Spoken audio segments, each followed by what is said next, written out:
నిజం చెప్పు బాబాయ్, ఇది మామూలు పెన్ కాదు కదా? ఏంటే వీడికంతా తెలిసిపోయిందా? వీడు అమాయకుడు అనుకోవటం మన పొరపాటే. అది కాదు నాన్న. నాకు మొత్తం తెలుసు. నేను ఇంటెలిజెంట్ కదా? అవును. ఇందాక నువ్వేమన్నావు? ఇది చాలా గొప్ప పెన్ను అన్నావు కదా? అన్నాను. మరి నీకెందుకు ఇవ్వమంటున్నావు? ఇది నా దగ్గరే ఉంటుంది. అది కాదు నాన్న, ప్లీజ్ నాన్న. సరే, మా బాబాయ్ కదా, నీకు ఇస్తాను. కానీ నువ్వు ఆగకుండా 100 గుంజలు తీయాలి. 100 గుంజిళ్ళా? కొంచెం తగ్గించచ్చు కదా? లేదు, 100 గుంజలు తీస్తేనే ఇస్తా. తీయవయ్యా తీ. సరే తీస్తా.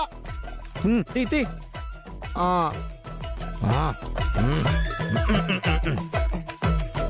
ఇంకా కూర్చో. ఇంకా రాదురా. బాబు ఒక్కటి.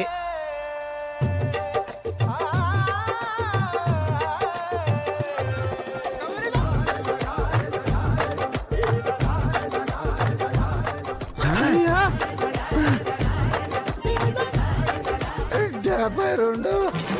అమ్మా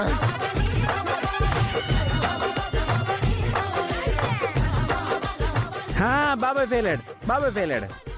ఎగ్జామ్ పాస్ అవ్వలేదు అంటే ఈ పెన్ను నాదే. అయ్యో నానా బాలా, నువ్వు ఏ ఎగ్జామ్ అయినా పెట్టు, ఇదిగో మీ పిన్ని పాస్ అవుతుంది. ఆ పెన్ను మాత్రం ఇవ్వు బాలా. ఎందుకు పిన్ని, నీకు కూడా డైరీ రాసే అలవాటు ఉందా? చిచిచి కాదు బాలా, మీ బాబాయ్ డైరీ రాసుకుంటాడు కదా, పాపం ఆ పెన్ను కావాలంటున్నాడు. ఇచ్చే బాలా. సరే పిన్ని, నీకు ఇస్తా. అయితే నువ్వు 5 నిమిషాలు గోడ కుర్చీ వేయాలి. గోడ కుర్చీ వేసావనుకో ఈ పెన్ను నీకు ఇస్తా, లేదంటే నాదే. గోడ కుర్చీయా? సరే వేస్తా. జాగ్రత్తనే. సరే సరే. పిన్ని త్వరగా. అబ్బా అమ్మా. ఇలా చేతులు స్ట్రైట్ గా. ఇంకానా?